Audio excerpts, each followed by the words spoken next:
This is One on One.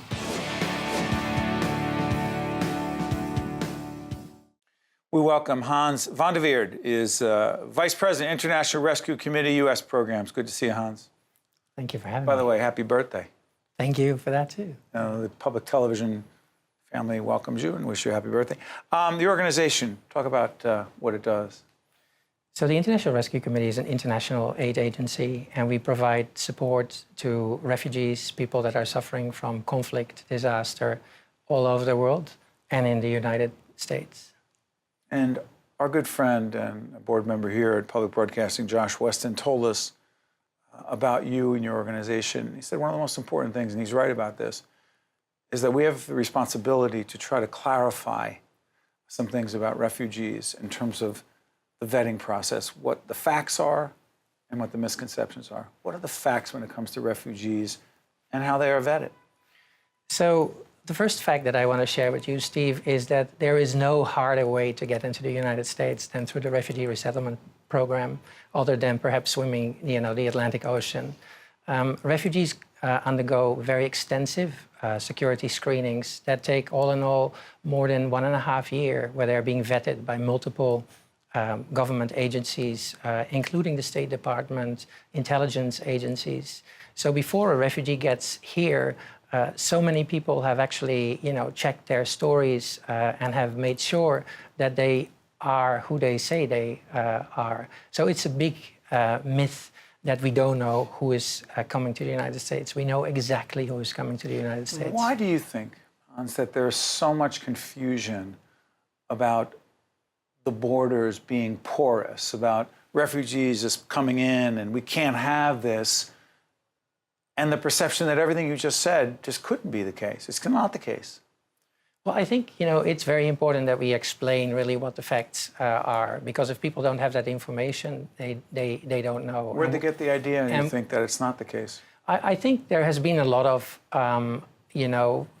factless, information being put out by people who are not necessarily in favor of foreigners coming to the United States, who use fear in order to move forward an agenda, a political agenda, and where it is always important to have people that you can blame for, economic distress, or where you can blame people for security risks. And I think in this case, it's been very easy to blame refugees, for problems that they have really nothing to do with. They are people like you and me that are fleeing violence and that just want a better future for their families. You talk about refugees, and there are two young refugees I believe we're about to see in this clip that your organization videotaped, I believe, and they're talking about their experience, correct? Yes. And what they, in fact, contribute to this country. Let's take a look. I'm a freshman at the University of Idaho in Moscow. I'm a pre-med with an emphasis in biology. I am going to the University of Idaho. It's in Moscow, Idaho. I'm studying international studies and philosophy. And when I graduate, I'm planning on going to law school. I'm here to give back to the community that accepted our family, and that's our only purpose. All refugees have a story to tell, and if you just give them an opportunity to tell you that story, and that they're not who you think they are, they might just surprise you. That's how this country was founded, based on different ideologies, beliefs, and stuff like that. And that's what makes America different from other countries.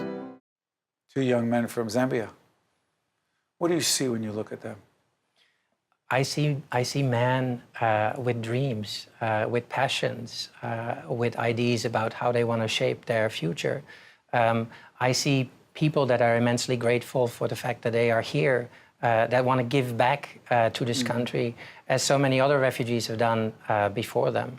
Yeah. Secretary Albright was a refugee. Sergey Brin, Albert Einstein, Sergey Brin, the founder of Google.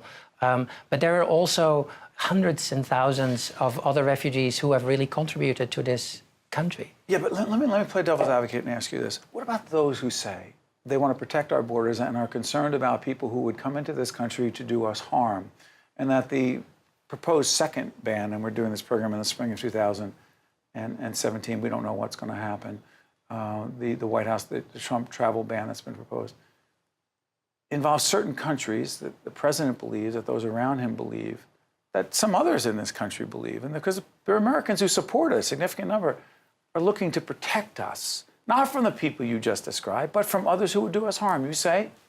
I agree with the fact that, say, this country needs to have very strong vetting mechanisms. I agree. Extreme vetting, as the president says. You say? I think the vetting at the moment is extremely strict and stringent, and I believe that's a good thing.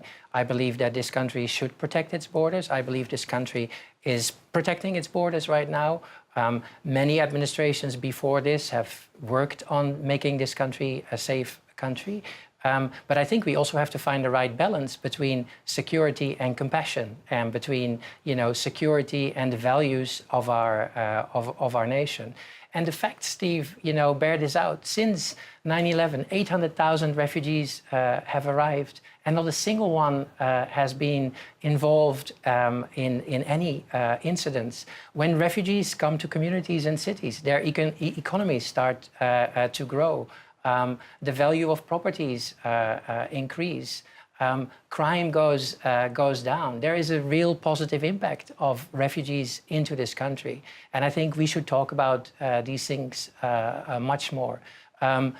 But excuse me, respectfully, limited time we left. There are incidents when someone who does come into this country commits a crime, someone points to that and they say, see?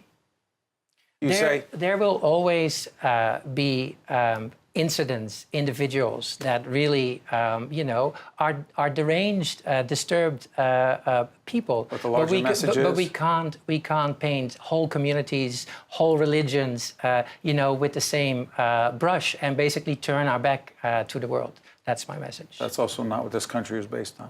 This is not what this country has been about. Hans, I want to thank you and your colleagues at the International Rescue Committee, U.S. Programs, and our good friend Josh Weston for introducing us to you. Thank you so much. Keep up the good work. One-on-One with Steve Adubato has been a production of the Caucus Educational Corporation, celebrating over 25 years of broadcast excellence. Funding for this edition of One-on-One with Steve Adubato has been provided by RWJ Barnabas Health, the Northward Center, New Jersey Resources, ADP, Investors Bank, MD Advantage Insurance Company of New Jersey, and by Caldwell University. Transportation provided by Airbrook Limousine, serving the metropolitan New York, New Jersey area.